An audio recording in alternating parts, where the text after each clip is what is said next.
हमारे सभी दर्शकों को सादर प्रणाम। जय श्री कृष्ण।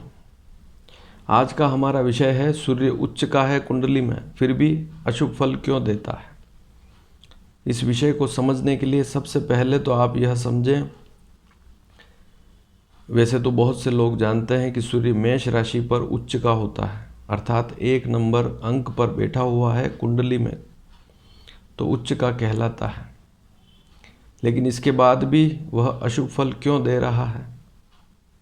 जब भी आप पंडित जी के पास जाते हैं, कुंडली दिखाते हैं और पंडित जी आपको कहते हैं कि आपकी कुंडली में तो सूर्य उच्च का है और आने वाले समय में इसकी दशा भी लगने वाली है सूर्य की, तो अब तो आपके वारे न्यारे होने वाले हैं, जीवन में आपको बहुत अच्छी उपलब्धि मिलने वाली है। और इसी भरोसे आप भी बैठ जाते हैं कि सूर्य की दशा आएगी और अच्छा फल मिलेगा। लेकिन जब सूर्य की दशा आती है तो आपको अच्छे फल नहीं मिलते हैं। तो आखिर ऐसी कौन सी स्थिति होती है जिसके कारण ऐसी समस्या होती है। हालांकि सूर्य के बारे में मैं पूर्व में भी एक जानकारी दे चुका हूं कि सूर्य नीच का हो तब भी शुभ फल देता है, उसे आप डिस्क्रिप्शन में देख सकते हैं। यहीं पर सबसे ऊपर उस वीडियो को मैं प्रेषित कर दूंगा। तो सबसे पहले तो आप सूर्य को समझें कि सूर्य पिता है, पिता का कारक है। पिता की स्थिति अच्छी है, पिता की नौकरी अच्छी है, पिता का शरीर अच्छा है, पिता का आपके प्रति व्यवहार अच्छा है, आपका भी आपके पिता के प्रति व्यवहार अच्छा है, तो आपका सूर्य उच्च का होकर शुभ फल देने वाला है। दूसरी और प्रमुख बात, आत्मा और आत्मविश्वास। आप में आत्मविश्वास भरपूर है, आप किसी भी कार्य को करने में संकोच नहीं करते हैं, तो आपका सूर्य बहुत प्रबल है, उच्च का है और शुभ फल देने वाला है। तीसरी और प्रमुख बात, आत्मग्लानि आपको नहीं होती है। ऐसी स्थिति में भी आपका सूर्य उच्च का है, अच्छी स्थिति में है। लेकिन मन में आत्मग्लानि होती है, आंतरिक तौर पर आप पीड़ित रहते हैं, अंतरात्मा किसी भी काम को करने की गवाही नहीं देती है, तो आपकी उच्च वाली स्थिति भी ठीक नहीं है। कहने का तात्पर्य सूर्य उच्च का है तब भी शुभ नहीं है, कहीं न कहीं वह खराब स्थिति में है। आपका जो प्रताप है, आपका जो मान सम्मान है, वह भी सूर्य है। लोग आपको जानते हैं, सैकड़ों लोगों में आपकी प्रसिद्धि है, वह भी उच्च का सूर्य कहलाता है। सूर्य आरोग्य भी है, छोटी छोटी व्याधियाँ होती है लेकिन लंबी बीमारियाँ नहीं होती है, व्यक्ति का शरीर मजबूत रहता है, यह भी सूर्य है। शरीर में जो शक्ति है वह भी सूर्य है, और सूर्य में जो ऊर्जा है वह ऊर्जा आप में है, तब भी आपका सूर्य उच्च का है। कहने का मतलब व्यक्ति में ऊर्जा है, ऊर्जावान है, ऐसी स्थिति में आपकी कुंडली में सूर्य उच्च का है तो अच्छे फल दे रहा है। लेकिन शरीर में ऊर्जा नहीं है, आलस्य है, तो आपका उच्च का सूर्य भी कोई काम का नहीं है। आपकी शरीर में जो हड्डियां हैं, आपके शरीर है, शरीर में जितनी भी हड्डियां हैं वो बहुत मजबूत है, तो ऐसी स्थिति में आपका सूर्य बहुत अच्छा है। यदि कमज़ोर है तो आपका सूर्य उच्च का होकर भी श्रेष्ठ नहीं है। आपको जीवन में बहुत ऊंचे ऊंचे पद मिल रहे हैं, तो आप यह समझें कि आपका सूर्य उच्च का है, लेकिन वहाँ पर भी आपका यदि मान सम्मान नहीं है और आपका स्वभाव अच्छा नहीं है, तो सूर्य उच्च का होकर भी इतने अच्छे फल नहीं दे पा रहा है। हो सकता है किसी और ग्रह के कारण आप उस उच्च पद को प्राप्त कर चुके हैं। तो अधिकार है, सत्ता है, ये सभी सूर्य के अंदर ही आता है। अनुशासन, किसी व्यक्ति के पास बहुत अच्छा पद है, बहुत ही ऊंची स्थिति पर है, लेकिन अनुशासन नहीं है, तो उसका सूर्य कहीं न कहीं कमज़ोर स्थिति में है, उच्च का होकर भी शुभ नहीं है। चेहरे पे जो चमक है, क्योंकि जिसकी कुंडली में सूर्य उच्च का होगा उसके चेहरे पर एक अलग ही चमक होगी, तेज तत्व होगा, और चेहरे पर चमक नहीं है तो आपका सूर्य उतना बलवान नहीं है। राजयोग राजा के समान होता है। यदि मेष राशि का सूर्य कुंडली में है, उच्च स्थिति में है, तो व्यक्ति राजा के समान होता है। हर जगह उसका मान सम्मान होता है। यदि ऐसी स्थिति नहीं है तब भी आपका सूर्य उच्च का होकर भी शुभ फल नहीं दे पा रहा है। और ऐसी स्थितियां तभी माननी चाहिए कि सूर्य की दशा आ गई तब भी आपको अच्छे फल नहीं मिल रहे हैं, तो आपका सूर्य अच्छा कैसे हुआ। जितने भी बड़े बड़े अधिकारी हैं, चाहे पुलिस में हो, चाहे सेना में हो, चाहे चिकित्सा विभाग में हो, चाहे अन्य किसी सरकारी विभाग में हो, बड़े बड़े जो अधिकारी होते हैं वे उच्च सूर्य से प्रभावित होते हैं। अधिकतर की कुंडली में उच्च सूर्य है तब भी यह सूर्य उनको अच्छे पद देता है। उच्च सूर्य जो है वह अच्छे पद प्रतिष्ठा को देने वाला है। सूर्य उच्च का है तो अच्छा मान सम्मान व्यक्ति को मिलता है। तो ये सारी स्थितियां अगर अच्छी है तो सूर्य आपकी कुंडली में अच्छा है। लेकिन बहुत सी बार आपने देखा होगा कि व्यक्ति ऊंचे पद पर होकर भी बहुत बड़ी बड़ी समस्याएं उसे भोगनी पड़ रही है और सूर्य की दशा चल रही है तब भी उसे लाभ नहीं मिल पा रहा है, अच्छे पद पर होकर भी सम्मान नहीं मिल पा रहा है। और बहुत सी बार उस व्यक्ति की जो अनुशासन वाली स्थिति है या अन्य सारी जो मानसिक स्थिति है वह ठीक नहीं है। ऊंचा पद तो मिल गया लेकिन आत्मविश्वास नहीं है। ऐसी स्थिति में भी सूर्य कहीं न कहीं कुंडली में कमजोर स्थिति में है। अब सूर्य मेष राशि पर उच्च का होता है 1 नंबर पर, तो मेष राशि का स्वामी कौन हुआ? मंगल। इसीलिए मैंने कहा कि पुलिस विभाग, मिलिट्री, उसमें बड़े बड़े जो अधिकारी होते हैं उनकी कुंडली में भी कहीं यदि सूर्य अच्छी स्थिति में है या सूर्य उच्च स्थिति में है तो अच्छा पद मान सम्मान मिलता है।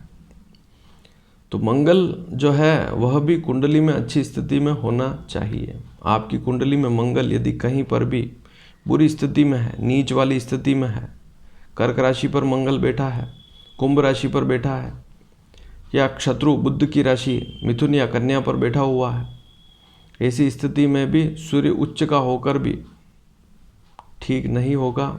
उसकी दशा अच्छे फल देने वाली नहीं होगी, क्योंकि जिस भाव में सूर्य बैठा हुआ है उस भाव से संबंधित आपको अच्छे फल मिलने चाहिए। और उस भाव का स्वामी मंगल होगा, सूर्य उच्च का है तो। लेकिन मंगल कुंडली में कहीं पर भी कमजोर स्थिति में है तो आपको सूर्य की दशा में अच्छे फल नहीं मिल पाते हैं। अब एक स्थिति और देखें कि नवमांश कुंडली भी आपको देखनी होगी। आपकी जो नवमांश कुंडली है उसे भी आप अवश्य देखें। यदि सूर्य मेष राशि पर उच्च का है तो यहाँ पर 9 स्थितियाँ बनेगी। नवमांश अर्थात 9 टुकड़े बनेंगे और 9 टुकड़े अलग अलग राशियों पर नवमांश में हो सकते हैं। नवमांश में सूर्य मेष पर भी हो सकता है, वृषभ पर भी हो सकता है, मिथुन पर भी हो सकता है, कर्क, सिंह, कन्या, तुला, वृश्चिक और धनु। मकर, कुंभ, मीन को छोड़कर मेष से लगाकर धनु राशि तक किसी भी अंक पर नवमांश में सूर्य हो सकता है। यदि सूर्य कुंडली में, लग्न कुंडली में मेष का है तो नवमांश में सूर्य मेष से लगाकर धनु राशि के बीच में किसी भी राशि पर हो सकता है। लेकिन यदि वहाँ पर तुला राशि का हो गया तो क्या होगा? सूर्य लग्न में तो उच्च का है लेकिन नवमांश चार्ट में यदि नीच का है तो क्या होगा? या नवमांश चार्ट में शत्रु राशि वृषभ पर बैठा है तब क्या होगा? ऐसी स्थिति में भी सूर्य जितने शुभ फल देने चाहिए नहीं देगा। आपकी कुंडली में सूर्य जहाँ बैठा है उच्च का, उसके साथ में भी यदि कोई ऐसा प्लेनेट बैठ गया जैसे राहु बैठ गया, केतु बैठ गया या शनि बैठ गया, ऐसी स्थिति में भी सूर्य के अच्छे फल नहीं मिल पाते हैं। हालांकि शनि सूर्य के साथ बैठा हुआ है तो शनि के नीच का तो भंग हो जाएगा, लेकिन फिर भी यह स्थिति सोचनीय हो जाती है और लग्न पर भी सारी बातें निर्भर करती है। सूर्य यदि मेष राशि का उच्च का है लेकिन लग्न कुंडली जो है, आप यहाँ पर देखें लग्न, जहाँ लग्न लिखा हुआ वहाँ पर यदि 1, 5, 9 का अंक है लिखा हुआ है तो ऐसी स्थिति में सूर्य बहुत सी बार अच्छे फल देता है। लेकिन ऐसी स्थिति में भी नवमांश चार्ट में भी उसे देखना होगा। सूर्य की अलग अलग डिग्रियां भी होती है। उसमें आप देखेंगे कि सूर्य यदि 12 से 18 डिग्री के बीच में है तो बलवान स्थिति में होता है, युवा अवस्था में होता है, अच्छे फल देता है। हालांकि सूर्य उच्च का 0 से 10 डिग्री के बीच में होता है, लेकिन ऐसी अवस्था में वह बाल्य और कुमार अवस्था में होता है। लेकिन आपको यह देखना होगा कि मंगल की स्थिति कुंडली में अच्छी होनी चाहिए। यदि लग्न में कर्क, वृश्चिक और मीन राशि लिखी हुई है, लग्न में कर्क, वृश्चिक, मीन राशि लिखी हुई है और कुंडली में कहीं पर भी सूर्य यदि मेष राशि पर बैठा हुआ, तो यह सेकंड स्टेज होगी, सूर्य की दूसरी स्थिति होगी, सामान्य वाली स्थिति होगी। यहाँ पर सूर्य थोड़े ठीक फल देगा। लेकिन लग्न में यदि 1 का अंक है, 5 का अंक है, 9 का अंक है और सूर्य उच्च की स्थिति में है तो बहुत अच्छे फल मिलेंगे। यदि आपकी कुंडली में तुला लग्न है, मिथुन लग्न है, मकर है, कुंभ लग्न है, ऐसी स्थिति में सूर्य उच्च का होकर भी बहुत सी बार बुरे फल देता है, तो इस बात को भी समझना होगा। वृषभ और कन्या लग्न है, इन लग्नों में भी सूर्य उच्च का होकर भी बहुत सी बार अशुभ फल देता है। तो केवल सूर्य को मेष राशि पर देखकर आप यह ना समझें कि वह अच्छे फल ही देगा। हालांकि हमारे प्राचीन शास्त्रों में तो जो गणितीय बिंदु हैं उसके आधार पर समझें तो सूर्य उच्च का कब होता है, जब वह पृथ्वी के बहुत निकटतम स्थिति में होता है। लेकिन वह स्थिति हमारे शास्त्रों में लिखी हुई नहीं है। सूर्य निकटतम स्थिति में 4 जनवरी के दिन होता है, जो उच्च की स्थिति होती है। यूँ देखें वास्तविक स्थिति 50 लाख किलोमीटर नज़दीक आ जाता है, और नीचतम स्थिति देखें तो 4 जुलाई के दिन होती है, जब सूर्य पृथ्वी से 50 लाख किलोमीटर दूर हो जाता है। तो इस बात को भी समझना होता है। तो सूर्य को नवमांश चार्ट में भी देखें, मंगल की स्थिति भी देखें, उसके बाद ही सूर्य पर ध्यान लगावें कि वास्तव में यह शुभ फल देगा कि नहीं।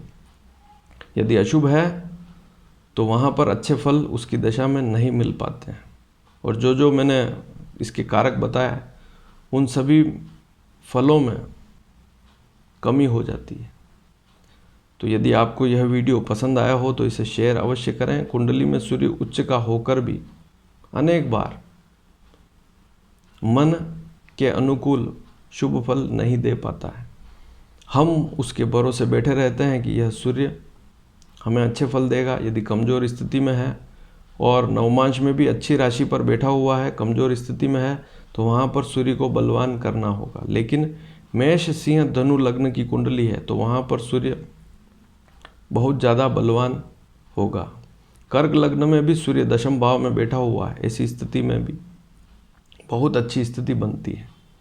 वृश्चिक और मीन लग्न में थोड़े सामान्य फल मिलते हैं, और अन्य कुंडलियों में, अन्य लग्नों में सूर्य अधिकतम उसके बुरे फल देने की कोशिश करता है। लेकिन सारी स्थितियां देखने के बाद ही उसका पता लगाया जा सकता है। धन्यवाद। जय श्री कृष्ण।